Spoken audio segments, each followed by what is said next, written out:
गुरुदेवो महेश्वरः गुरु साक्षात् परब्रह्म तस्मै श्री गुरुवे नमः। ध्यानमूलं गुरुमूर्ति पूजामूलं गुरुपदं मंत्रमूलं गुरुर्वाक्यं मोक्षमूलं गुरुकृपा। सद्गुरु भगवान की जय। स्वामी जी महाराज की जय। शिवोहम। ये जो श्लोक है अध्याय 2 का 68वां श्लोक है 68। इसमें ऐसा है कि तस्मादस्य महाबाहो निगृहीतानि सर्वशः इंद्रियाणि इंद्रियार्थेभ्यस्तस्य प्रज्ञा प्रतिष्ठिता। तस्मात् अस्य महाबाहो निगृहीतानि सर्वशः इंद्रियाणि इंद्रियेभ्यः तस्य प्रज्ञा प्रतिष्ठिता। तस्मात् यानी इसलिए, महाबाहो यानी हे महाबाहो, अस्य यानी जिस पुरुष की, निगृहीतानि यानी निग्रह की हुई, सर्वशः यानी सब प्रकार, इंद्रियाणि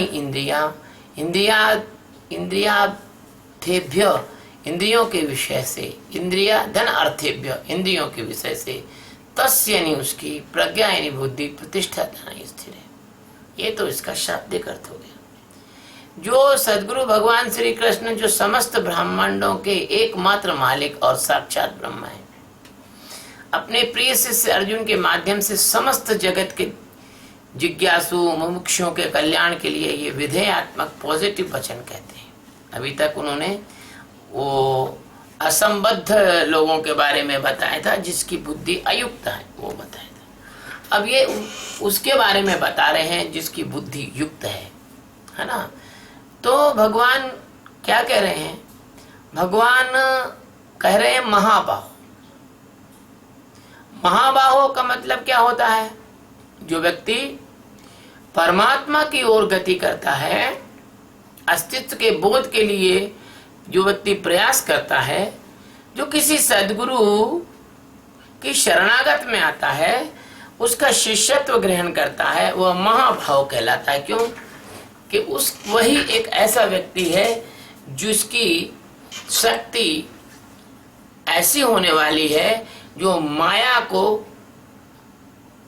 लंघित करके, माया को छलांग मार के, माया से निकल के और परमात्मा में जिसका प्रवेश करने की जिसकी संभावना है, यानी परम बलवान व्यक्ति है वो।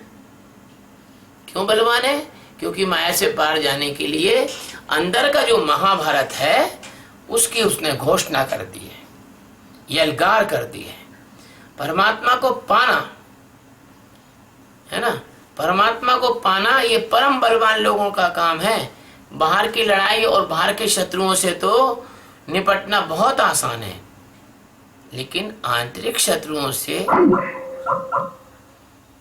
तो कोई महावीर हनुमान जैसा, नानक जैसा, दादू जैसा, कबीर जैसा, रविदास जैसा, है ना, और पलटू जैसा, है ना, और ऐसे जो लोग हैं, महापुरुष लोग हैं, वही इस माया से निपट सकते हैं। हर किसी की ताकत नहीं है, क्योंकि व्यक्ति संसार से तो निपट सकता है, क्योंकि संसार तो उसको दिखता है, लेकिन माया से निपटना इसलिए कठिन है कि माया अदृश्य है। अतः मेरे पास जो लोग आएंगे और जो टिके रहेंगे, उन सभी जिज्ञासुओं को मैं महाबाहु कहता हूं। ऐसा पुरुष जो महाबाहु अर्थात जिज्ञासु हो, अगर वो किसी समर्थ सद्गुरु के मार्गदर्शन में और सुयोग्य ध्यान साधना करके, इंद्रियों का साक्षी होकर, इंद्रियों के विषयों से हटकर जीने की कला सीख जाए और इंद्रियों के कर्मों में अपने कर्तापने से हटकर मात्र दृष्टा साक्षी हो जाए, तो वेदांत की भाषा में हम ऐसे व्यक्ति को, ऐसी अवस्था को निग्रहितानि यानी इंद्रियों का निग्रह कहते हैं। इंद्रियों का निग्रह है, यानी इंद्रियों का दमन नहीं है, इंद्रियों का निग्रह इंद्रियों से मोचन है, छूट जाना है। इंद्रियों से उसका जो जुड़ाव है या संग दोष है या आसक्ति है, फिर रहती नहीं। जब इस तरह से असंग और निर्मोही और निष्प्रय होकर जीना अगर वो सीख जाएगा, तो उसकी परमात्मा के बोध की ओर ले जाने वाली जो प्रज्ञा है, अर्थात उसके आंतरिक संतुलन की जो स्थिरता है, उसके अंदर जो शांति है, समता है, स्थैर्य है, मुदिता है, प्रसाद है, आनंद है, स्थिरता पूर्वक उसके अंदर यह सब चीज बनी रहती है। इसलिए मेरे प्यारे मित्रों, आपको अपने अंदर के परमात्मा अस्तित्व, जिसको आप अपनी आत्मा भी कह सकते हो, यदि आपको उसमें जागना हो, यदि आपको वह जानना हो, तो आप यदि माया की नींद से यदि आप जागना चाहते हो, तो क्या करना पड़ेगा? तो आपकी प्रज्ञा जो है उसको प्रतिष्ठित करना पड़ेगा। और यदि आपको ये प्रज्ञा प्रतिष्ठित करना है, तो आपको महाबाहु बनना पड़ेगा। ये लुलुर पुलुर ढीला ढीला ढाला काम से काम नहीं चलने वाला, क्योंकि इसमें 70%, 80%, 90%, 95%, 98%, 99% वाला व्यक्ति भी इसमें पास नहीं होता। इसमें तो 100 में से 100% वाला ही पास होता है। जैसे कि आपको रोग हो जाए, कोई टाइफाइड हो जाए, कोई मलेरिया हो जाए, कुछ हो जाए, तो आपका अंदर अगर एक भी बैक्टीरिया, एक भी कीटाणु आपके अंदर है, तो वो मल्टीप्लीकेशन करके दोबारा आपको टाइफाइड रिपीट कर देता है। ऐसे यदि परमात्मा में आपको छलांग लगानी है, अपने स्वरूप को जानना है, तो आपको महाबाहु ही होना होगा, यानी 100% आपको एफर्ट करना होगा। जहाँ जहाँ भी आपका मन जाए, आप मन के साक्षी हो जाएं। जहाँ जहाँ भी आपका मन क्रिया में जाए, आप दृष्टा हो जाएं। आपको इंद्रिय निग्रह करना है, तो इसका मतलब ये नहीं कि इंद्रिय निग्रह अपने इंद्रियों को कोई काट के फेंक दोगे, नहीं। इंद्रिय निग्रह आपको करना है, तो आपको इनकी जो जड़ है उसको उखाड़ के फेंकना पड़ेगा। इनकी जड़ है अंतःकरण, मन, बुद्धि, चित्त, अहंकार। इनको चारों को मिला के अंतःकरण कहा जाता है। तो इस अंतःकरण का आपको निग्रह करना पड़ेगा।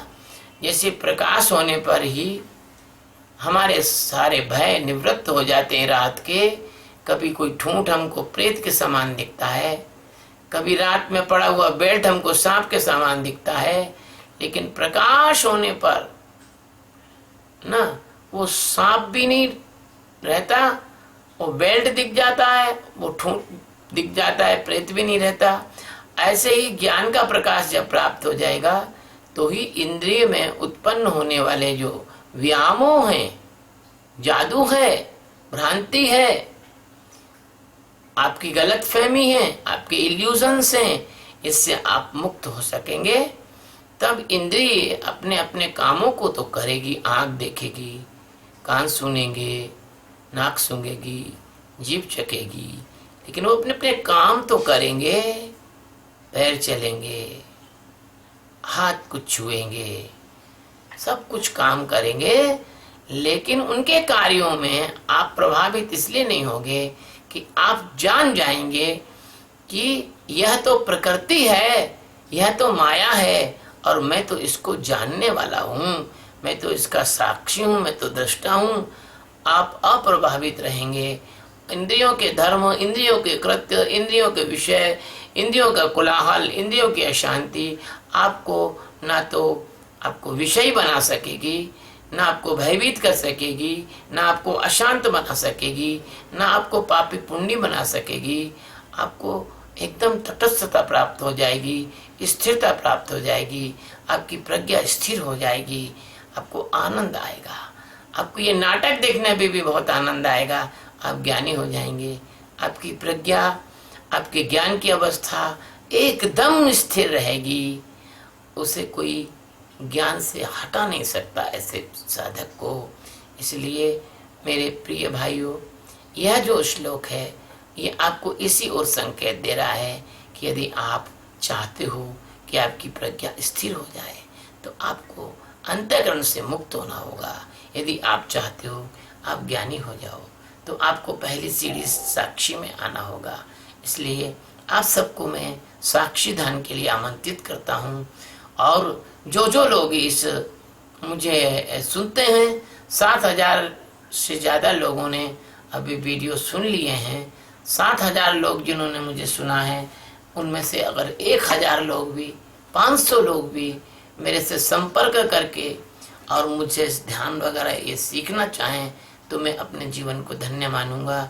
सद्गुरु भगवान की जय, स्वामी जी महाराज की जय। शिवोहम।